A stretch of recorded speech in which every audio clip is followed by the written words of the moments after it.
Derrière le luxe, le calme et la volupté de l'avenue Junot se cache un passé méconnu, celui du maquis de Montmartre, absorbé au début du XXe siècle par l'appétit des promoteurs immobiliers.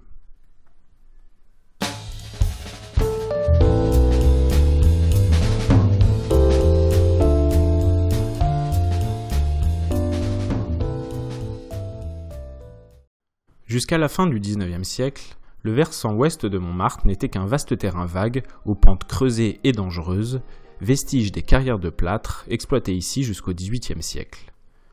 Sur ces bouts de terre cédés pour une misère par les paysans lorsque Montmartre a intégré la capitale en 1860, s'est formé, à partir des années 1890, le maquis de Montmartre, qui s'étendait entre les rues Caulaincourt, Le Pic et Girardon, à l'emplacement exact de l'actuelle avenue Junot.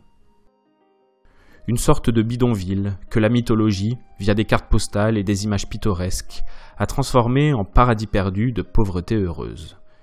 Si la population du maquis était socialement organisée et solidaire, la réalité était moins idyllique. Peuplée de marginaux, de vagabonds, de chiffonniers, d'artistes bohèmes, de réfugiés de la capitale qui ne pouvaient plus payer leur loyer, territoire des Apaches, voyous qui terrorisaient le Paris de la Belle Époque, le maquis était composé de cabanes construites de briques et de brocs, occupées par des familles chassées de la ville en plein développement. Une urbanité pauvre aux allures de petits villages de campagne, symbole de la période charnière de l'entre-deux siècles. Le passage d'un Montmartre rural, avec ses moulins et ses vignes, à un Montmartre ouvert sur la modernité du XXe siècle. Très vite, cet enchevêtrement de cabanes enfouies sous les herbes folles suscita l'intérêt des promoteurs. Dès 1902, les terrains des maquisards seront rachetés pour les plus chanceux. Beaucoup furent tout simplement expropriés et expulsés. À partir de 1909, l'avenue Junot est percée, traversant de part en part le maquis.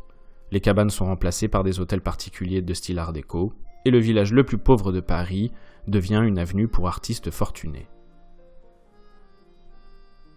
Plus aucune trace aujourd'hui de cet ancien maquis qui a sans doute contribué à l'image bohème de Montmartre. Néanmoins, l'avenue Junot, bordée par la somptueuse Villa Léandre, est à découvrir pour sa délicieuse atmosphère champêtre et son architecture de style.